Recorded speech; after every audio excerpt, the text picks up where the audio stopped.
हाँ जी दोस्तों, स्वागत है ਤੁਹਾਡਾ ਸਾਰਿਆਂ ਦਾ ਸਟੱਡੀ ਫਾਈਟਰਸ ਦੇ ਵਿੱਚ। ਇਸ ਕਲਾਸ ਦੇ ਵਿੱਚ ਅੱਜ ਅਸੀਂ ਮੋਟੀਵੇਸ਼ਨ ਦੀਆਂ ਥਿਊਰੀਜ਼ ਸਟਾਰਟ ਕਰਨ ਜਾ ਰਹੇ ਹਾਂ। ਇਸ ਤੋਂ ਪਹਿਲਾਂ ਅਸੀਂ ਮੋਟੀਵੇਸ਼ਨ ਦਾ ਟੌਪਿਕ ਪੂਰਾ ਡਿਟੇਲ ਦੇ ਵਿੱਚ ਕਰ ਚੁੱਕੇ ਹਾਂ। ਉਸ ਦੇ ਨਾਲ ਰਿਲੇਟਡ MCQ ਵੀ ਕਰ ਚੁੱਕੇ ਹਾਂ। ਤਾਂ ਉਸ ਟੌਪਿਕ ਦੀ ਮੋਟੀਵੇਸ਼ਨ ਵਾਲੇ ਦੀ ਕਾਫੀ ਰਿਵੀਜ਼ਨ ਹੋ ਗਈ। ਪਰ ਅੱਜ ਅਸੀਂ ਨੇ ਮੈਸਲੋ ਦੀ ਥਿਊਰੀ ਨੂੰ ਡਿਸਕਸ ਕਰਨਾ ਹੈ।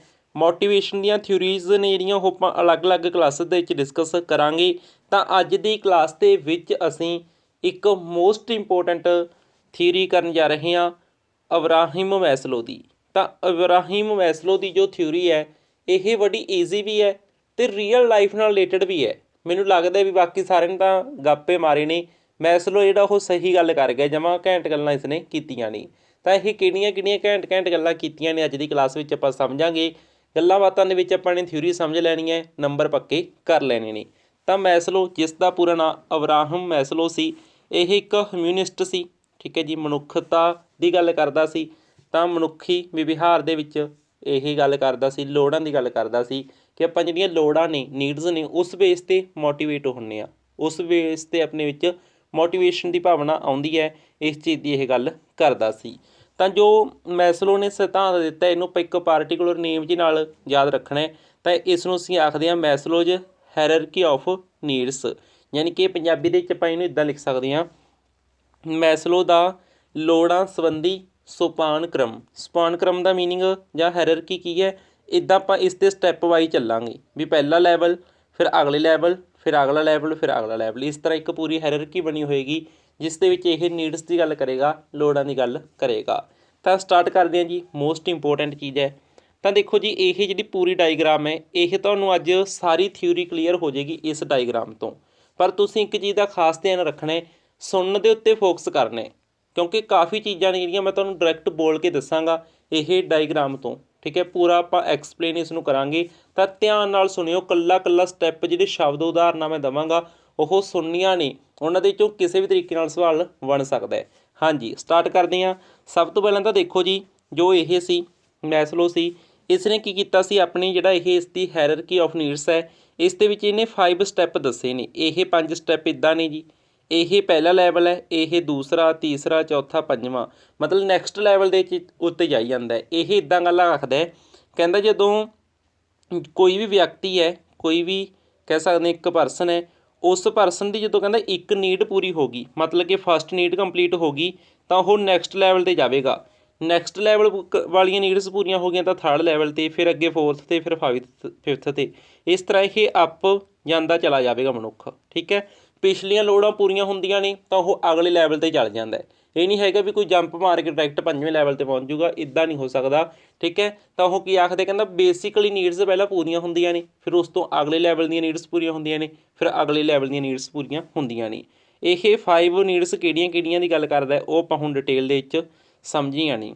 ਦੇਖੋ ਜੀ, ਸਭ ਤੋਂ ਪਹਿਲਾਂ ਤਾਂ ਇਸ ਦਾ ਕ੍ਰਮ ਇੱਦਾਂ ਹੀ ਯਾਦ ਰੱਖਣਾ, ਅੱਗੇ ਪਿੱਛੇ ਨਾ ਕੋਈ ਸਟੈਪ ਕਰ ਦਿਓ। ਠੀਕ ਹੈ, ਤਾਂ ਪਹਿਲੇ ਸਟੈਪ ਦੇ ਵਿੱਚ ਇਹ ਗੱਲ ਕਰਦਾ ਜੀ ਸਰੀਰਕ ਲੋੜਾਂ, ਫਿਜ਼ੀਓਲੋਜੀਕਲ ਨੀਡਸ। ਇੰਗਲਿਸ਼ ਦੇ ਵਿੱਚ ਇੱਦਾਂ ਹੀ ਇੱਕ ਪੱਕਾ ਵਰਡ ਹੈ ਇਹ, ਫਿਜ਼ੀਓਲੋਜੀਕਲ ਨੀਡਸ, ਇੱਦਾਂ ਹੀ ਯਾਦ ਰੱਖਣਾ। ਇਹਦੇ 'ਚ ਬਾਇਓਲੋਜੀਕਲ ਨੀਡਸ ਆ ਜਾਂਦੀਆਂ ਨੇ, ਆਪਣੇ ਸਰੀਰ ਨਾਲ ਸੰਬੰਧਿਤ, ਸਰੀਰਕ ਕਿਰਿਆ ਨਾਲ ਸੰਬੰਧਿਤ ਜਿਹੜੀਆਂ ਆਪਣੀ ਨੀਡਸ ਨੇ ਉਹ ਇਸ ਦੇ ਵਿੱਚ ਸ਼ਾਮਲ ਹੈਗੀਆਂ ਨੇ। ਦੇਖੋ ਜੀ, ਸਭ ਤੋਂ ਪਹਿਲਾਂ ਤੁਸੀਂ ਸਿੰਪਲ ਗੱਲ ਸਮਝੋ, ਕੋਈ ਵੀ ਮਨੁੱਖ ਸੰਸਾਰ ਦੇ ਵਿੱਚ ਆਇਆ ਇੱਕ ਬੱਚੇ ਦੇ ਰੂਪ ਵਿੱਚ। ਠੀਕ ਹੈ, ਉਸ ਦੀ ਸਭ ਤੋਂ ਪਹਿਲੀ ਨੀਡ ਕੀ ਹੋਊਗੀ? ਸਭ ਤੋਂ ਪਹਿਲੀ ਨੀਡ ਉਸਨੂੰ ਭੁੱਖ ਲੱਗਦੀ ਹੈ। ਇੱਕ ਬੱਚਾ ਉਹ ਰੋਣਾ ਸ਼ੁਰੂ ਕਰਦਾ ਕਿਉਂਕਿ ਉਸਨੂੰ ਭੁੱਖ ਲੱਗ ਗਈ। ਹਾਲੇ ਉਹਨੂੰ ਨਹੀਂ ਪਤਾ ਵੀ ਉਸਨੂੰ ਪਰਿਵਾਰ ਦੀ ਲੋੜ ਹੈ, ਸਮਾਜ ਦੀ ਲੋੜ ਹੈ, ਗੱਡੀ ਦੀ ਵੀ ਲੋੜ ਹੈ, ਮਕਾਨ ਦੀ ਵੀ ਲੋੜ ਹੈ, ਉਸ ਦੀ ਇੱਜ਼ਤ ਵੀ ਉਸ ਨੂੰ ਲੋੜ ਹੈ। ਹਾਲੇ ਉਸਨੂੰ ਕੁਛ ਨਹੀਂ ਪਤਾ ਜੀ, ਸਿਰਫ ਉਸਨੂੰ ਭੁੱਖ ਲੱਗੀ ਹੈ। ਭੁੱਖ, ਪਿਆਸ, ਨੀਂਦ, ਨਿੱਕਾ ਬੱਚਾ ਉਹ ਨੀਂਦ ਲੈਂਦਾ, ਭੁੱਖ ਲੱਗੀ, ਭੋਜਨ ਮਿਲਦਾ, ਪਿਆਸ, ਇਹ ਸਭ ਚੀਜ਼ਾਂ ਕੀ ਨੇ, ਆਪਣੀਆਂ ਬੇਸਿਕਲੀ ਨੀਡਸ ਨੇ। ਮਤਲਬ ਕਿ ਪਹਿਲਾ ਸਟੈਪ ਕੀ ਹੈ ਜੀ, ਆਪਣੀਆਂ ਸਰੀਰਕ ਲੋੜਾਂ, ਫਿਜ਼ੀਓਲੋਜੀਕਲ ਨੀਡਸ। ਤਾਂ ਫਿਜ਼ੀਓਲੋਜੀਕਲ ਨੀਡਸ ਦੇ ਵਿੱਚ ਭੁੱਖ, ਪਿਆਸ, ਇਸ ਤੋਂ ਬਿਨਾਂ ਸੈਕਸ ਇਸ ਦੇ ਵਿੱਚ ਆਏਗਾ। ਇਹ ਇੱਕ ਇੰਪੋਰਟੈਂਟ ਪੁਆਇੰਟ ਹੈ, ਇਸ ਨੂੰ ਧਿਆਨ ਵਿੱਚ ਰੱਖਿਓ। ਇਸ ਤੋਂ ਬਿਨਾਂ ਇਹ ਸਭ ਚੀਜ਼ਾਂ ਇਸ ਦੇ ਵਿੱਚ ਸ਼ਾਮਲ ਹੋ ਗਈਆਂ। ਅਤੇ ਇੱਕ ਗੱਲ ਹੋਰ, ਇਹ ਜੋ ਸਰੀਰਕ ਲੋੜਾਂ ਨੇ ਉਹ ਲੋੜਾਂ ਨੇ ਜੀ ਜਿਨ੍ਹਾਂ ਦੀ ਪੂਰਤੀ ਨਾ ਹੋਈ ਆਪਣੀ ਮੌਤ ਵੀ ਹੋ ਸਕਦੀ ਹੈ, ਜਾਂ ਆਪਣਾ ਜਿਹੜਾ ਮਤਲਬ ਜੀਵਨ ਹੈ ਉਸ 'ਤੇ ਇੱਕ ਸੰਤੁਲਨ ਬਣਦਾ ਨਹੀਂ। ਮੰਨ ਕੇ ਚੱਲੋ ਕਿਸੇ ਨੂੰ ਭੁੱਖ, ਪਿਆਸ, ਨੀਂਦ, ਇਹ ਸਭ ਬੇਸਿਕਲ ਨੀਡਸ ਹੀ ਪੂਰੀਆਂ ਨਾ ਹੋਈਆਂ ਤਾਂ ਉਸਦਾ ਸੰਤੁਲਨ ਨਹੀਂ ਬਣਿਆ ਰਹਿਣਾ। ਠੀਕ ਹੈ, ਤਾਂ ਉਸਦਾ ਸੰਤੁਲਨ ਵਿਗੜ ਜਾਊਗਾ। ਤਾਂ ਇਹ ਕੀ ਨੇ ਜੀ, ਬੇਸਿਕ ਨੀਡਸ ਨੇ ਇਹਨੂੰ ਆਪਾਂ ਪਹਿਲੇ ਸਟੈਪ ਨੂੰ ਕੀ ਆਖਿਆ ਜੀ, ਫਿਜ਼ੀਓਲੋਜੀਕਲ ਨੀਡਸ ਆਖਿਆ। ਇਹਨੂੰ ਧਿਆਨ ਦੇ ਜਿੱਦਾਂ ਹੀ ਤੁਸੀਂ ਰੱਖਣਾ ਹੈ, ਠੀਕ ਹੈ।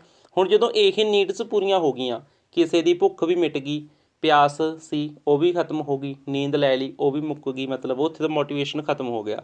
ਹੁਣ ਵਿਅਕਤੀ ਜਾਂਦਾ ਹੈ ਅਗਲੇ ਪੱਧਰ ਦੇ ਉੱਤੇ। ਹੁਣ ਅਗਲਾ ਪੱਧਰ ਕੀ ਹੈ ਜੀ, ਸੈਕਿੰਡ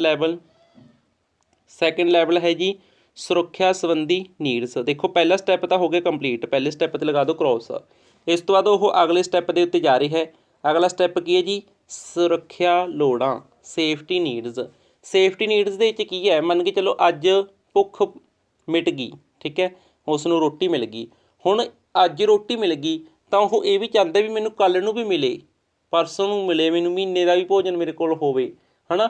ਤਾਂ ਇਸ ਕਰਕੇ ਉਹ ਕਮਾਉਣਾ ਸ਼ੁਰੂ ਕਰਦਾ, ਨੌਕਰੀ ਲੱਭਦਾ ਵੀ ਮੇਰੇ ਕੋਲ ਪੈਸੇ ਵੀ ਆਉਣ, ਅੱਜ ਮੈਨੂੰ ਕੱਪੜੇ ਮਿਲ ਗਏ, ਮਕਾਨ ਮਿਲ ਗਿਆ, ਬੇਸਿਕ ਨੀਡ ਪੂਰੀਆਂ ਹੋ ਗਈਆਂ। ਤਾਂ ਹੁਣ ਉਹ ਇਹ ਵੀ ਚਾਹੁੰਦਾ ਵੀ ਮੇਰੇ ਕੋਲ ਮਹੀਨੇ ਦਾ ਰਾਸ਼ਨ ਹੋਵੇ, ਵੀ ਮਹੀਨਾ ਮੈਨੂੰ ਕੁਛ ਮਤਲਬ ਕੀ ਹੋਵੇ, ਮਹੀਨੇ ਦੀ ਮੇਰੇ ਕੋਲ ਸਿਕਿਉਰਿਟੀ ਹੋਵੇ। ਜਿਵੇਂ ਕਿਹਾ ਨਹੀਂ ਜਾਂਦਾ, ਮਤਲਬ ਕਿ ਆਪਾਂ ਸੇਫਟੀ ਦਾ ਮਤਲਬ ਸਿਰਫ ਇੱਥੇ ਇਹ ਨਹੀਂ ਵੀ ਸੁਰੱਖਿਆ ਵੀ ਆਪਣੇ 'ਤੇ ਕੋਈ ਹਮਲਾ ਕਰੂਗਾ ਆਪਾਂ ਨੂੰ ਸੇਫਟੀ ਚਾਹੀਦੀ ਹੈ, ਸਿਰਫ ਉਹ ਸੇਫਟੀ ਨਹੀਂ ਹੈਗੀ ਇੱਥੇ, ਮਤਲਬ ਕਿ ਆਪਾਂ ਆਉਣ ਵਾਲੇ ਸਮੇਂ ਦੇ ਵਿੱਚ ਵੀ ਸੇਫ ਰਹੀਏ। ਮਤਲਬ ਇਹ ਨਾ ਹੋ ਵੀ ਅੱਜ ਭੋਜਨ ਮਿਲ ਗਿਆ ਕੱਲ੍ਹ ਨੂੰ ਭੋਜਨ ਮਿਲੇ ਨਾ ਮਿਲੇ ਉਹਦੀ ਆਪਾਂ ਨੂੰ ਕੋਈ ਟੈਨਸ਼ਨ ਨਹੀਂ, ਤਾਂ ਆਪਾਂ ਉਹਨੂੰ ਸੇਵ ਕਰਕੇ ਰੱਖਣਾ ਚਾਹੁੰਦੇ ਹਾਂ, ਮਤਲਬ ਫਿਊਚਰ ਦੇ ਵਿੱਚ, ਠੀਕ ਹੈ ਜੀ। ਇਸੇ ਤਰ੍ਹਾਂ ਮੰਨ ਕੇ ਚੱਲੋ ਅੱਜ ਆਪਣੀ ਨੀਡ ਪੂਰੀ ਹੋ ਗਈ, ਪੈਸਾ ਆਪਾਂ ਨੂੰ ਥੋੜ੍ਹਾ ਜਿਹਾ ਮਿਲ ਗਿਆ, ਅੱਜ ਆਪਾਂ ਨੇ ਬੇਸਿਕ ਨੀਡ ਆਪਣੀਆਂ ਦਿਨ ਦੀਆਂ ਸਾਰੀਆਂ ਲੋੜਾਂ ਪੂਰੀਆਂ ਕਰ ਲਈਆਂ। ਆਪਾਂ ਕੀ ਚਾਹੁੰਦੇ ਵੀ ਕੱਲ੍ਹ ਨੂੰ ਵੀ ਇਹ ਲੋੜਾਂ ਪੂਰੀਆਂ ਹੋਣ, ਉਸ ਦੇ ਲਈ ਆਪਾਂ ਪੈਸੇ ਜੋੜਦੇ ਹਾਂ। ਬੈਂਕ ਦੇ ਵਿੱਚ ਥੋੜ੍ਹਾ ਬਹੁਤ ਆਪਾਂ ਪੈਸਾ ਰੱਖਦੇ ਹਾਂ, ਅਕਾਊਂਟ ਦੇ ਵਿੱਚ, ਜੇਬ ਦੇ ਵਿੱਚ ਪੈਸੇ ਰੱਖਦੇ ਹਾਂ, ਠੀਕ ਹੈ। ਤਾਂ ਇਹ ਸਭ ਕੀ ਆਪਾਂ ਸੇਫਟੀ ਭਾਲਦੇ ਹਾਂ, ਚੀਜ਼ਾਂ ਨੂੰ ਸੇਵ ਕਰਕੇ ਰੱਖਣਾ ਚਾਹੁੰਦੇ ਹਾਂ। ਤਾਂ ਜਦੋਂ ਬੇਸਿਕ ਨੀਡਸ ਪੂਰੀਆਂ ਹੋ ਗਈਆਂ, ਮੰਨ ਕੇ ਚੱਲੋ ਇੱਕ ਫੋਰ ਐਗਜ਼ਾਮਪਲ ਕੋਈ ਮੰਗਤਾ ਹੈ, ਪਹਿਲੇ ਦਿਨ ਉਸ ਨੂੰ ਭੁੱਖ ਸੀ, ਉਸ ਦੀ ਭੁੱਖ ਪੂਰੀ ਹੋ ਗਈ, ਉਸ ਤੋਂ ਬਾਅਦ ਉਹ ਕੀ ਚਾਹੁੰਦਾ ਵੀ ਮੈਂ ਕੱਲ੍ਹ ਨੂੰ ਵੀ ਇਹ ਚੀਜ਼ ਖਾ ਲੂੰਗਾ। ਹੋ ਸਕਦਾ ਕੋਈ ਸੁੱਕੀ ਚੀਜ਼ ਹੈ, ਉਸਨੂੰ ਤੁਸੀਂ ਬਿਸਕੁਟ ਦੇ ਤੇ, ਹੋ ਸਕਦਾ ਉਹ ਉਹਨਾਂ ਨੂੰ ਸਾਂਭ ਕੇ ਰੱਖ ਲਏ। ਸਾਂਭ ਕੇ ਰੱਖਣਾ ਇੱਕ ਕਿੰਨਾ ਘੈਂਟ ਪੁਆਇੰਟ ਆ ਗਿਆ ਵੀ ਆਪਾਂ ਕੁਝ ਸੇਵ ਚੀਜ਼ਾਂ ਕਰਕੇ ਰੱਖਣਾ ਚਾਹੁੰਦੇ ਹਾਂ, ਆਪਾਂ ਸੇਵ ਕਰਕੇ ਰੱਖਣਾ ਚਾਹੁੰਦੇ ਹਾਂ, ਚੀਜ਼ਾਂ ਨੂੰ ਸਾਂਭ ਕੇ ਰੱਖਣਾ ਚਾਹੁੰਦੇ ਹਾਂ। ਤਾਂ ਇਹ ਕੀ ਹੋ ਗਈ, ਸੇਫਟੀ ਨੀਡ। ਇਸ ਤੋਂ ਬਾਅਦ ਦੂਸਰੇ ਨੰਬਰ 'ਤੇ ਕਿਹੜੀ ਆ ਜਾਂਦੀ ਹੈ, ਸੇਫਟੀ ਨੀਡ। ਆਪਾਂ ਕੁਛ ਜੋੜਨਾ ਚਾਹੁੰਦੇ, ਜਿਵੇਂ ਕਿ ਇਹਦੇ ਉਮਰ ਭਰ ਲਈ ਜੋੜਨਾ, ਤਾਂ ਆਪਾਂ ਫਿਰ ਕੀ ਚਾਹੁੰਦੇ ਵੀ ਉਮਰ ਭਰ ਲਈ ਆਪਾਂ ਇਸ ਨੂੰ ਜੋੜੀਏ। ਉਮਰ ਭਰ ਲਈ ਨਹੀਂ ਤਾਂ ਪਹਿਲਾਂ ਆਪਾਂ ਚਾਹੁੰਦੇ ਵੀ ਹਫ਼ਤੇ ਲਈ ਜੁੜੇ ਕੋਈ ਚੀਜ਼, ਫਿਰ ਸਾਲ ਲਈ, ਹੈ ਨਾ, ਮਹੀਨੇ ਲਈ, 6 ਮਹੀਨੇ ਲਈ, ਸਾਲ ਲਈ, 2 ਸਾਲ ਲਈ, 5 ਸਾਲਾਂ ਲਈ, ਤਾਂ ਆਪਾਂ ਉਹਨੂੰ ਰੱਖਣਾ ਚਾਹੁੰਦੇ ਹਾਂ, ਸਾਂਭਣਾ ਚਾਹੁੰਦੇ ਚੀਜ਼ਾਂ ਨੂੰ। ਤਾਂ ਜਦੋਂ ਇਹ ਨੀਡਸ ਪੂਰੀਆਂ ਹੋ ਗਈਆਂ, ਇਸ ਸਟੈਪ ਦੇ ਉੱਤੇ ਲੱਗ ਗਿਆ ਕ੍ਰੋਸ। ਹੁਣ ਪਹਿਲਾ ਸਟੈਪ ਪੂਰਾ ਹੋ ਗਿਆ ਤਾਂ ਆਪਾਂ ਦੂਸਰੇ ਸਟੈਪ 'ਤੇ ਚਲੇ ਗਏ। ਦੂਸਰੇ ਸਟੈਪ ਦੇ ਵਿੱਚ ਜੋ ਨੀਡਸ ਸੀ, ਸੁਰੱਖਿਆ ਦੀਆਂ ਜੋ ਲੋੜਾਂ ਸੀ, ਹੈ ਨਾ, ਇਹ ਆਪਣਾ ਸੈਕਿੰਡ ਸਟੈਪ ਵੀ ਕੀ ਹੋ ਗਿਆ, ਹੁਣ ਖਤਮ ਹੋ ਗਿਆ। ਤਾਂ ਪਹਿਲੀਆਂ ਅਤੇ ਦੂਸਰੀਆਂ ਦੋਨੇ ਲੋੜਾਂ ਪੂਰੀਆਂ ਹੋ ਗਈਆਂ। ਇਸ ਤੋਂ ਬਾਅਦ ਆਪਾਂ ਆਉਂਦੇ ਹਾਂ ਜੀ ਤੀਸਰੇ ਪੜਾਅ ਦੇ ਉੱਤੇ। ਫੋਰ ਐਗਜ਼ਾਮਪਲ ਕੋਈ ਆਈਲੈਟਸ ਕਰਕੇ ਬਾਹਰ ਚਲਾ ਗਿਆ, ਜਾਂ ਆਈਲੈਟਸ ਕਰਕੇ ਕੋਈ ਬਾਹਰ ਚਲੀ ਗਈ, ਤਾਂ ਉਹ ਉਸ ਤੋਂ ਬਾਅਦ ਕੀ ਕਰਦੇ ਨੇ, ਉੱਥੇ ਜਾ ਕੇ ਪੈਸਾ ਕਮਾ ਲੈਂਦੇ ਨੇ, ਉਹਨਾਂ ਨੂੰ ਮਤਲਬ ਪੈਸਾ ਜੋੜ ਲੈਂਦੇ ਨੇ, ਹੈ ਨਾ। ਪੈਸਾ ਕਮਾ ਵੀ ਲਿਆ ਆਪਦੀਆਂ, ਮਤਲਬ ਕਿ ਕਹਿ ਲਓ ਵੀ ਘਰ ਪਾਉਣ ਦੀ, ਕੱਪੜੇ ਲੈਣ ਦੀ, ਹੈ ਨਾ, ਮਤਲਬ ਭੁੱਖ ਵਾਲੀਆਂ, ਇਹ ਸਭ ਜਿਹੜੀਆਂ ਲੋੜਾਂ ਨੇ ਪੂਰੀਆਂ ਕਰ ਲਈਆਂ। ਉਸ ਤੋਂ ਬਾਅਦ ਉਹ ਕੋਈ ਬਾਹਰ 'ਚ ਗਏ, ਆਪਣੇ ਮੰਨ ਕੇ ਚਲੋ ਕੋਈ ਪੰਜਾਬ ਦਾ ਬਾਹਰ ਚਲਾ ਗਿਆ, ਉਹ ਕੀ ਕਰਦਾ, ਉੱਥੇ ਪੈਸਾ ਜੋੜ ਲੈਂਦਾ, ਮਤਲਬ ਸੇਫਟੀ ਵੀ ਹੋ ਜਾਂਦੀ ਹੈ, ਸੇਫਟੀ ਨੀਡਸ ਵੀ ਉਸ ਦੀਆਂ ਪੂਰੀਆਂ ਹੋ ਜਾਂਦੀਆਂ। ਉਸ ਤੋਂ ਬਾਅਦ ਉਹ ਪਤਾ ਕੀ ਚਾਹੁੰਦੇ ਨੇ, ਯਾਰ ਪੈਸਾ ਪੂਸਾ ਬਹੁਤ ਕਮਾ ਲਿਆ, ਚੱਲ ਵਾਪਸ ਪਿੰਡ ਚੱਲਦੀਆਂ, ਵਾਪਸ ਸ਼ਹਿਰ ਚੱਲਦੀਆਂ, ਵਾਪਸ ਆਪਣੇ ਦੇਸ਼ ਚੱਲਦੀਆਂ। ਤਾਂ ਉਹ ਉੱਥੇ ਤੋਂ ਬਾਹਰਲੇ ਦੇਸ਼ 'ਚ ਚਲੇ ਜਾਂਦੇ ਨੇ। ਉਸ ਤੋਂ ਬਾਅਦ ਉਹ ਬਾਹਰ ਆ ਜਾਂਦੇ ਨੇ, ਬਾਹਰ ਜਾਣ ਤੋਂ ਬਾਅਦ ਪੈਸਾ ਪੂਸਾ ਕਮਾ ਕੇ ਵਾਪਸ ਆਪਣੇ ਪਿੰਡ ਸ਼ਹਿਰ ਆ ਜਾਂਦੇ ਨੇ। ਤਾਂ ਘਰ ਦੇ ਵਿੱਚ ਆ ਜਾਂਦੇ ਨੇ, ਕਿਉਂਕਿ ਉਹਨਾਂ ਨੂੰ ਹੁਣ ਪਿਆਰ ਦੀ ਲੋੜ ਹੁੰਦੀ ਹੈ। ਕਾਹਦੀ, ਪਿਆਰ ਦੀ, ਮਲਕੀਅਤ ਦੀ, ਨੇੜਤਾ ਦੀ, ਬਿਲੋਂਗਿੰਗਨੈਸ ਦੀ ਉਹਨਾਂ ਨੂੰ ਜ਼ਰੂਰਤ ਹੁੰਦੀ ਹੈ। ਤਾਂ ਉਸ ਤੋਂ ਬਾਅਦ ਆ ਜਾਂਦੇ ਨੇ ਬਿਲੋਂਗਿੰਗਨੈਸ ਦੀਆਂ ਨੀਡਸ। ਉਹ ਚਾਹੁੰਦੇ ਨੇ ਯਾਰ ਉਨੀ ਦੋਸਤਾਂ ਦੇ ਵਿੱਚ ਰਹੀਏ, ਜਿਹੜੇ ਦੋਸਤਾਂ ਨਾਲ ਬਚਪਨ ਬੀਤਿਆ ਸੀ, ਉਹਨਾਂ ਦੋਸਤਾਂ ਨਾਲ ਰਲ ਮਿਲ ਕੇ ਰਹੀਏ, ਜ਼ਿੰਦਗੀ ਨੂੰ ਮਾਣੀਏ, ਉਸ ਪਰਿਵਾਰ ਕੋਲ ਰਹੀਏ ਜਿੱਥੇ ਆਪਾਂ ਵੱਡੇ ਹੋਏ ਹਾਂ। ਤਾਂ ਉਹ ਪਰਿਵਾਰ ਨਾਲ, ਦੋਸਤਾਂ ਨਾਲ, ਮਿੱਤਰਾਂ ਨਾਲ, ਉਸ ਸੁਸਾਇਟੀ ਦੇ ਨਾਲ ਆਪਣੀ ਬਿਲੋਂਗਿੰਗਨੈਸ ਦੇ ਕਾਰਨ, ਨੇੜਤਾ ਦੇ ਕਾਰਨ ਵਾਪਸ ਆ ਜਾਂਦੇ ਨੇ। ਕਿਉਂਕਿ ਹੁਣ ਉਹਨਾਂ ਵਿੱਚ ਕਿਹੜੀ ਨੀਡ ਆ ਗਈ, ਬਿਲੋਂਗਿੰਗਨੈਸ ਦੀ ਨੀਡ ਆ ਗਈ। ਮਤਲਬ ਕਿ ਉਹ ਕੀ ਚਾਹੁੰਦੇ ਨੇ ਵੀ ਸਾਨੂੰ ਯਾਰ ਕੋਈ ਜਾਣਨ ਜੇ ਵਾਲਾ ਵੀ ਹੋਵੇ, ਮਤਲਬ ਵੀ ਜਿੱਥੇ ਅਸੀਂ ਰਹੀਏ ਉੱਥੇ ਪਿਆਰ ਦੀ ਭਾਵਨਾ ਵੀ ਤਾਂ ਹੋਵੇ, ਕੋਈ ਦੋਸਤ ਮਿੱਤਰ ਮਾਂ ਬਾਪ ਹੋਣ, ਤਾਂ ਆਪਾਂ ਨੂੰ ਪਿਆਰ ਦੀ ਭਾਵਨਾ ਆ ਜਾਂਦੀ ਹੈ, ਠੀਕ ਹੈ। ਉਸ ਤੋਂ ਬਾਅਦ ਮੈਰਿਜ ਹੋ ਗਈ, ਤਾਂ ਆਪਾਂ ਚਾਹੁੰਦੇ ਹਾਂ ਵੀ ਨਾਲ ਆਪਣਾ ਕੋਈ ਪਰਿਵਾਰ ਵੀ ਹੋਵੇ, ਹੈ ਨਾ, ਮਤਲਬ ਪਤੀ ਪਤਨੀ ਵੀ ਆਪਣੇ ਨਾਲ, ਲੜਕੀ ਦੇ ਰੂਪ ਵਿੱਚ ਮੇਰਾ ਪਤੀ ਵੀ ਹੋਵੇ, ਨਾਲ ਮੇਰੀ ਪਤਨੀ ਵੀ ਹੋਵੇ। ਲੜਕਾ ਕੀ ਸੋਚਦਾ, ਤਾਂ ਉਹ ਮਤਲਬ ਆਪਣੇ ਪਰਿਵਾਰ ਨੂੰ ਚਾਹੁੰਦੇ ਨੇ। ਉਹਨਾਂ ਦੇ ਵਿੱਚ ਕੀ ਆ ਗਈ, ਪਿਆਰ ਦੀ ਭਾਵਨਾ ਆ ਗਈ, ਮਲਕੀਅਤ ਦੀ ਭਾਵਨਾ ਆ ਗਈ, ਠੀਕ ਹੈ। ਤਾਂ ਇਹ ਨੀਡਸ ਆ ਗਈਆਂ। ਹੁਣ ਪਹਿਲਾਂ ਕੀ ਸੀ, ਸਰੀਰਕ ਲੋੜਾਂ ਪੂਰੀਆਂ ਹੋਈਆਂ, ਫਿਰ ਸੁਰੱਖਿਆ ਦੀਆਂ ਲੋੜਾਂ ਪੂਰੀਆਂ ਹੋਈਆਂ, ਫਿਰ ਪਿਆਰ ਦੀ, ਮਲਕੀਅਤ ਦੀਆਂ ਲੋੜਾਂ ਆ ਗਈਆਂ। ਤਾਂ ਇਹ ਵੀ ਪੂਰੀਆਂ ਹੋ ਗਈਆਂ। ਤਾਂ ਇਸ ਸਟੈਪ ਦੇ ਉੱਤੇ ਲੱਗ ਗਿਆ ਕ੍ਰੋਸ। ਤਾਂ ਹੁਣ ਇਹ ਨੀਡਸ ਵੀ ਪੂਰੀਆਂ ਹੋ ਗਈਆਂ। ਉਸ ਤੋਂ ਬਾਅਦ ਵਿਅਕਤੀ ਪਤਾ ਕੀ ਚਾਹੁੰਦਾ, ਯਾਰ ਸਨਮਾਨ ਵੀ ਹੋਵੇ, ਇੱਜ਼ਤ ਵੀ ਹੋਵੇ ਕੋਈ ਸਮਾਜ ਦੇ ਵਿੱਚ, ਇਸਟੀਮ ਨੀਡਸ ਆ ਜਾਂਦੀਆਂ ਨੇ। ਮਤਲਬ ਕਿ ਆਪਾਂ ਕੀ ਚਾਹੁੰਦੇ ਵੀ ਮੇਰੀ ਪਛਾਣ ਹੋਵੇ, ਰਿਕੋਗਨੀਸ਼ਨ ਚਾਹੁੰਦੇ ਆਪਾਂ ਵੀ ਕੋਈ ਜਾਣੇ ਵੀ ਮੇਰੇ ਸਮਾਜ ਦੇ ਵਿੱਚ ਇੱਕ ਧੱਕ ਹੋਵੇ, ਇੱਜ਼ਤ ਬਣੀ ਹੋਈ ਹੋਵੇ, ਤਾਂ ਆਪਾਂ ਇਹ ਸਭ ਚੀਜ਼ਾਂ ਚਾਹੁੰਦੇ ਹਾਂ। ਤਾਂ ਇਸ ਤੋਂ ਬਾਅਦ 3 ਸਟੈਪ ਪੂਰੇ ਹੋ ਗਏ। ਚੌਥਾ ਸਟੈਪ ਹੈ, ਇਸ ਦੇ ਵਿੱਚ ਆਪਾਂ ਨੂੰ ਲੱਗਦਾ ਹੈ ਵੀ ਸਮਾਜ ਦੇ ਵਿੱਚ ਜੋ ਮੈਂ ਗੱਲ ਕਹਾਂ ਉਹ ਸਮਾਜ ਦੇ ਵਿੱਚ ਮੰਨੀ ਜਾਵੇ।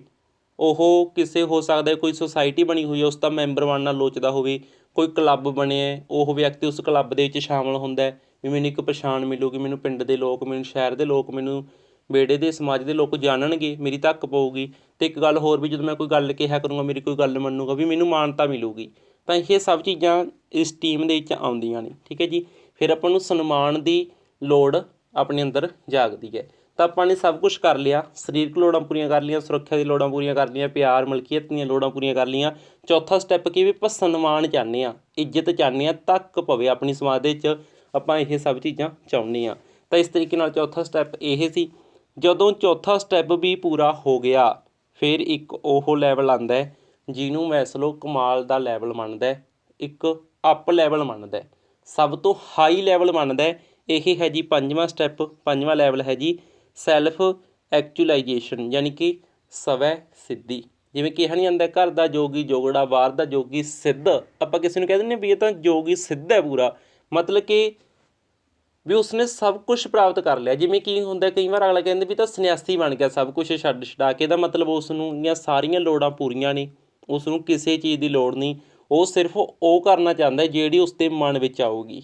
ਉਸ ਨੂੰ ਹੁਣ ਡਰ ਨਹੀਂ ਭੁੱਖੇ ਮਰਨ ਦਾ, ਉਸ ਨੂੰ ਹੁਣ ਡਰ ਨਹੀਂ ਸੁਰੱਖਿਆ ਦਾ, ਹੁਣ ਉਸ ਨੂੰ ਪਿਆਰ, ਸਨਮਾਨ, ਇਹ ਸਭ ਚੀਜ਼ਾਂ ਤੋਂ ਉੱਪਰ ਉੱਠ ਗਿਆ। ਆਪਾਂ ਫਲਾਣਾ ਕਹਿੰਦੇ ਨੇ ਫਲਾਣਾ ਜਿਹੜਾ ਵੀ ਸਭ ਦੁਨਿਆਵੀ ਚੀਜ਼ਾਂ ਤੋਂ ਉੱਪਰ ਉੱਠ ਜਾਣਾ, ਤਾਂ ਉਹ ਕੀ ਹੈ, ਆਤਮ ਸਿੱਧੀ ਹੈ। ਤਾਂ ਇਸ ਤਰੀਕੇ ਨਾਲ ਜਦੋਂ ਮਨੁੱਖ ਦੀਆਂ ਸਾਰੀਆਂ ਲੋੜਾਂ ਪੂਰੀਆਂ ਹੋ ਜਾਂਦੀਆਂ ਨੇ ਫਿਰ ਉਹਦੇ ਵਿੱਚ ਆਤਮ ਸਿੱਧੀ ਦੀ ਲੋੜ ਕਹਿ ਲਓ ਜਾਂ ਕਹਿ ਲਓ ਆਤਮ ਸਿੱਧੀ ਉਸ ਦੇ ਵਿੱਚ ਆਉਂਦੀ ਹੈ। ਠੀਕ ਹੈ। ਸੈਲਫ ਐਕਚੁਲਾਈਜੇਸ਼ਨ ਆਉਂਦੀ ਹੈ। ਸੈਲਫ ਐਕਚੁਲਾਈਜੇਸ਼ਨ ਨੂੰ ਆਪਾਂ ਡਿਟੇਲ ਦੇ ਵਿੱਚ ਅੱਗੇ ਵੀ ਥੋੜ੍ਹਾ ਜਿਹਾ ਸਮਝਾਂਗੇ। ਬਸ ਇਹ ਮੰਨ ਲਓ ਜਦੋਂ ਸਾਰੀਆਂ ਲੋੜਾਂ ਪੂਰੀਆਂ ਹੋ ਗਈਆਂ ਤਾਂ ਲਾਸਟ ਇੱਕ ਸਟੇਜ ਆਉਂਦੀ ਹੈ ਆਤਮ ਸਿੱਧੀ। ਤਾਂ ਆਤਮ ਸਿੱਧੀ ਜਿਹੜੀ ਸਟੇਜ ਹੈ ਇਸ ਦੇ ਵਿੱਚ ਕੋਈ ਹੀ ਪਹੁੰਚ ਪਾਉਂਦਾ ਹੈ, ਪਰ ਆਪਾਂ ਆਮ ਇਨਸਾਨ, ਠੀਕ ਹੈ, ਇੱਕ ਆਮ ਲੋਕਾਂ ਦੇ ਰੂਪ ਵਿੱਚ ਆਪਾਂ ਕੀ ਮੰਨਦੇ ਹਾਂ ਵੀ ਆਪਣੀ ਜਿਹੜੀਆਂ ਬੇਸਿਕ ਨੀਡਸ ਨੇ ਇਹ ਸਭ ਨੀਡਸ, ਠੀਕ ਹੈ, ਇਹ 4 ਨੀਡਸ ਨੇ ਜਿਹੜੀਆਂ ਆਪਣੀਆਂ ਇਹ ਪੂਰੀਆਂ ਹੋਈ ਜਾਣ, ਆਪਾਂ ਲਗਭਗ ਆਮ ਇਨਸਾਨ ਹੈ ਜਿਹੜਾ ਉਹ ਇੱਕ ਇਹੀ ਜਾਂਦਾ ਹੈ। ਇਸ ਤੋਂ ਬਾਅਦ 5ਵੀਂ ਸਟੇਜ ਤੱਕ ਕੋਈ ਹੀ ਪਹੁੰਚ ਪਾਉਂਦਾ। ਤਾਂ ਇਸ ਤਰੀਕੇ ਨਾਲ ਮੈਸਲੋ ਇਹ 5 ਨੀਡਸ ਦੀ ਗੱਲ ਕਰਦਾ ਹੈ। ਠੀਕ ਹੈ। ਇਹ 5 ਨੀਡਸ ਨੇ ਜਿਹੜੀਆਂ, ਇਹਨਾਂ ਨੂੰ ਸਮਝਣਾ ਇੰਪੋਰਟੈਂਟ ਹੈ ਕਿ ਇਹਨਾਂ ਨੂੰ ਅੱਗੇ ਮਤਲਬ ਡਿਵਾਈਡ ਕੀਤਾ ਗਿਆ ਸ਼੍ਰੇਣੀ ਵਾਈਜ਼। ਇਹਨੂੰ ਸਮਝਦੇ ਆਪਾਂ। ਜਿਹੜੀਆਂ ਪਹਿਲੀਆਂ 4 ਨੀਡਸ ਨੇ ਜੀ, ਠੀਕ ਹੈ, ਇਹਨਾਂ ਨੂੰ ਅਸੀਂ ਆਖਦੇ ਹਾਂ ਡੈਫੀਸ਼ੀਐਂਸੀ ਨੀਡਸ। ਡੈਫੀਸ਼ੀਐਂਸੀ ਨੀਡਸ ਦਾ ਮੀਨਿੰਗ ਇਹ ਹੁੰਦਾ ਹੈ ਕਿ ਆਪਾਂ ਨੂੰ ਕਿਸ ਚੀਜ਼ ਦੀ ਕਮੀ ਸੀ, ਘਾਟ ਸੀ, ਉਸ ਨੂੰ ਪੂਰਾ ਕਰਨ ਦੇ ਲਈ ਆਪਾਂ ਮੋਟੀਵੇਟ ਹੋਏ।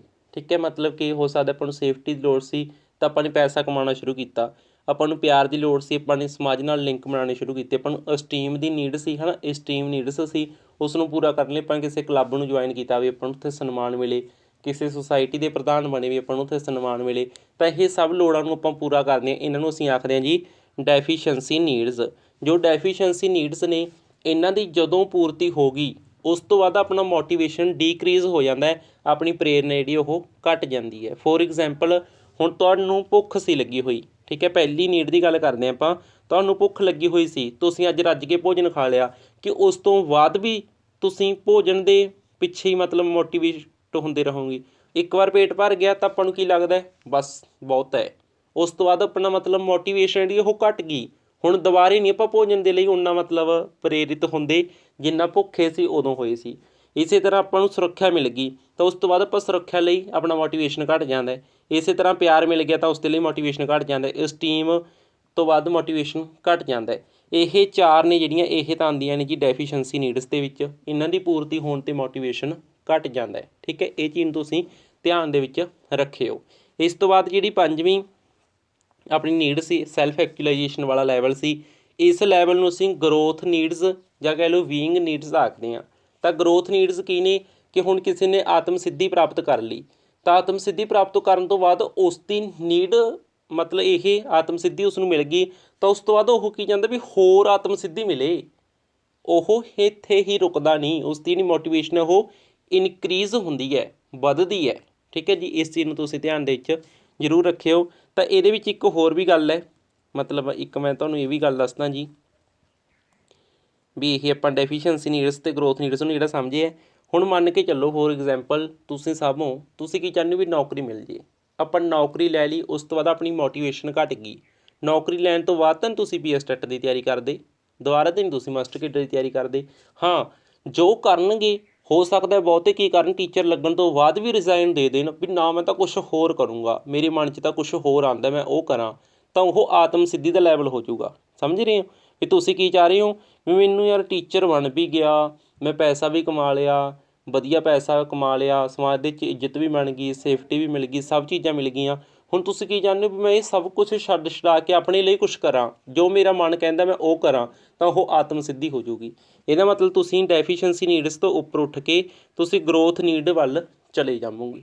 ਠੀਕ ਹੈ ਜੀ। ਇਸ ਤਰੀਕੇ ਨਾਲ ਇਸ ਨੂੰ ਆਪਾਂ ਨੇ ਸਮਝ ਲਿਆ। ਸੋ ਡੈਫੀਨੇਸ਼ਨ ਥੋੜ੍ਹੀ ਜਿਹੀ ਕਾਫੀ ਜ਼ਿਆਦਾ ਹੋ ਗਈ, ਤਾਂ ਇਸ ਚੀਜ਼ ਤੋਂ ਬਾਅਦ ਆਪਾਂ ਅੱਗੇ ਇਸ ਨੂੰ ਥੋੜ੍ਹਾ ਜਿਹਾ ਹੋਰ ਐਕਸਪਲੇਨ ਕਰਦੇ ਹਾਂ।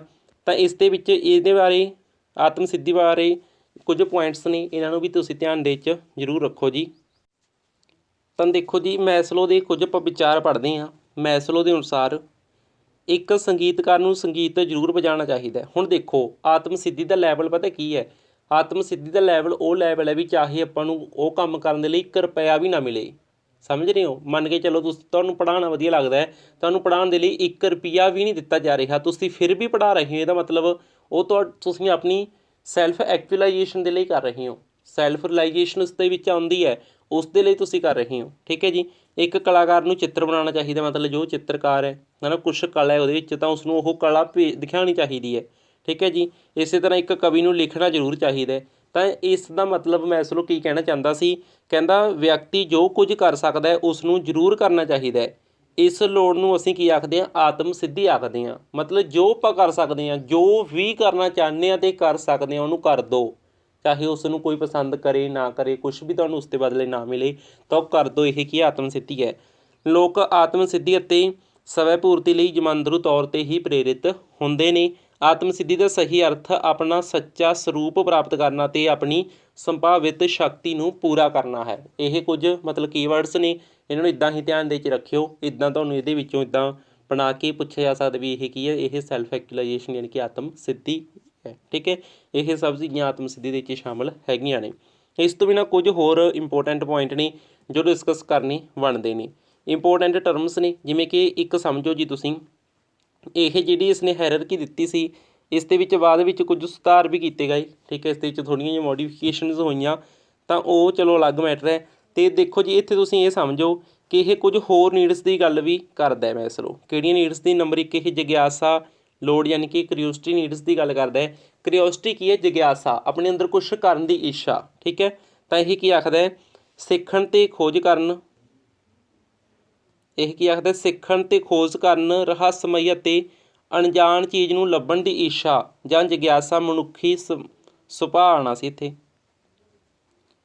ਮਨੁੱਖੀ ਸੁਭਾਅ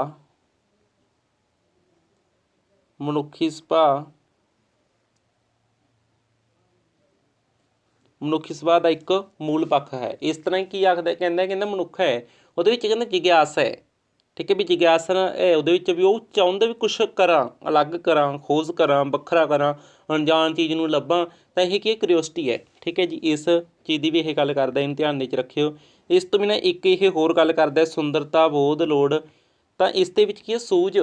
ਠੀਕ ਹੈ ਜੀ। ਆਈਸਥੈਟਿਕ ਨੀਡਸ ਦੇ ਵਿੱਚ ਕੀ ਆਉਂਦਾ? ਇਹ ਸੂਝ ਦੀ ਗੱਲ ਕਰਦਾ। ਆਪਾਂ ਕਹਿੰਦੇ ਮੈਨੂੰ ਸੂਝ ਹੈ ਨਾ ਵੀ ਮਤਲਬ ਇਹ ਚੀਜ਼ ਆਪਾਂ ਨੂੰ ਸੂਝ ਪ੍ਰਾਪਤ ਹੁੰਦਾ ਇਹ ਤੋਂ ਆਪਾਂ ਨੂੰ, ਤਾਂ ਉਹ ਚੀਜ਼ ਹੈ ਇਹ।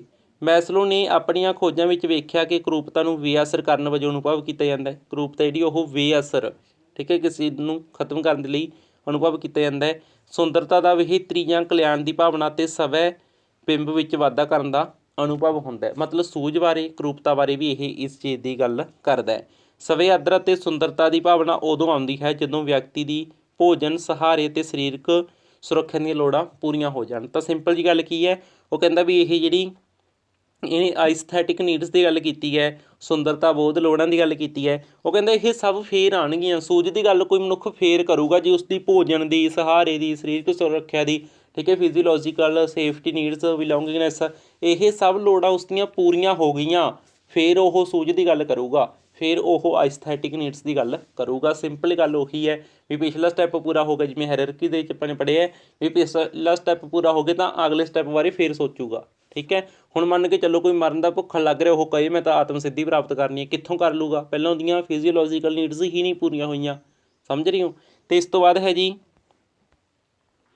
ਮੈਸਲੋ ਨੇ ਸਿਧਾਂਤ ਵਿੱਚ ਅੰਤਰ ਪ੍ਰੇਰਨਾ, ਇਹਨਾਂ ਨੂੰ ਧਿਆਨ ਦੇ ਵਿੱਚ ਰੱਖਿਓ, ਅੰਤਰ ਪ੍ਰੇਰਨਾ, ਠੀਕ ਹੈ, ਅੰਦਰੂਨੀ ਪ੍ਰੇਰਨਾ, ਆਸ, ਗਿਆਨਾਤਮਕ ਪੱਖਾਂ ਦੇ ਬਿਹਤਰੀਨ ਤੱਤਾਂ ਨੂੰ ਸ਼ਾਮਲ ਕੀਤਾ ਹੈ। ਇਸ ਤੋਂ ਬਿਨਾਂ ਜਿਹੜਾ ਮੈਸਲੋ ਦਾ ਸਿਧਾਂਤ ਹੈ ਇਹ ਵਿਵਹਾਰ ਅਤੇ ਉਹਨਾਂ ਸੰਬੰਧੀ ਮਹੱਤਤਾ ਦੇ ਪੱਖਾਂ ਨੂੰ ਸੰਗਠਿਤ ਕਰਦਾ ਹੈ, ਪਰ ਇਸ ਦੀ ਕੁਝ ਪੱਧਰ 'ਤੇ ਆਲੋਚਨਾ ਕੀ ਹੋਈ ਹੈ ਕਿ ਇਹ ਹਰ ਸੱਭਿਆਚਾਰ ਦੇ ਵਿੱਚ ਮੰਨਣਯੋਗ ਨਹੀਂ ਹੈ।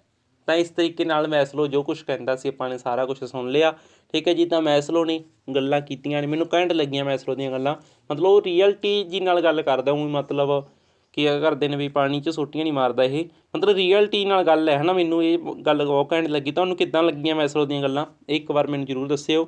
ਤਾਂ ਮੈਸਲੋ ਕੀ ਆਖਦਾ, ਪਹਿਲਾਂ ਕਹਿੰਦਾ ਭੁੱਖ ਨੂੰ ਸ਼ਾਂਤ ਕਰੋ, ਪਿਆਸ ਨੂੰ ਸ਼ਾਂਤ ਕਰੋ, ਫਿਰ ਸੇਫਟੀ ਬਾਰੇ ਸੋਚੋ। ਸੇਫਟੀ ਤੋਂ ਬਾਅਦ ਕਹਿੰਦਾ ਜਦੋਂ ਸੇਫਟੀ ਮਿਲ ਗਈ ਮਨੁੱਖ ਫਿਰ ਪਿਆਰ ਬਾਰੇ ਸੋਚਦਾ ਹੈ, ਜਦੋਂ ਪਿਆਰ ਮਿਲ ਗਿਆ ਫਿਰ ਉਹ ਸਨਮਾਨ ਬਾਰੇ ਸੋਚਦਾ ਹੈ, ਜਦੋਂ ਸਨਮਾਨ ਮਿਲ ਗਿਆ ਫਿਰ ਉਹ ਆਤਮ ਸਿੱਧੀ ਦੇ ਲੈਵਲ 'ਤੇ ਜਾ ਸਕਦਾ ਹੈ। ਉਸ ਤੋਂ ਪਹਿਲਾਂ ਜੇ ਕੋਈ ਜੰਮਣ ਸਾਰ ਹੀ ਕਹਿ ਦੇ ਮੈਂ ਤਾਂ ਆਤਮ ਸਿੱਧੀ ਪ੍ਰਾਪਤ ਕਰਨੀ ਹੈ, ਨਾ ਮੈਨੂੰ ਭੁੱਖ ਦੀ ਲੋੜ, ਪਿਆਸ ਦੀ, ਭੁੱਖਾ ਮਰ ਜਾਊਗਾ। ਠੀਕ ਹੈ, ਤਾਂ ਇਹ ਸਭ ਹੋ ਗਈਆਂ ਜੀ ਮੈਸਲੋ ਦੀਆਂ ਗੱਲਾਂ। ਤਾਂ ਮੈਸਲੋ ਦੀ ਥਿਊਰੀ ਆਪਾਂ ਨੇ ਕੰਪਲੀਟ ਕਰ ਲਈ ਹੈ ਜੀ। ਇਸ ਤੋਂ ਬਿਨਾਂ ਜੋ ਮੋਟੀਵੇਸ਼ਨ ਦੇ ਨਾਲ ਰਿਲੇਟਡ ਹੋਰ ਥਿਊਰੀਜ਼ ਨੇ ਉਹ ਆਪਾਂ ਨੈਕਸਟ ਕਲਾਸ ਦੇ ਵਿੱਚ ਡਿਸਕਸ ਕਰਾਂਗੇ। ਤਾਂ ਇਹ ਕਲਾਸ ਇੱਥੋਂ ਤੱਕ ਦੇਖਣ ਲਈ ਤੁਹਾਡਾ ਸਾਰਿਆਂ ਦਾ ਬਹੁਤ ਬਹੁਤ ਧੰਨਵਾਦ।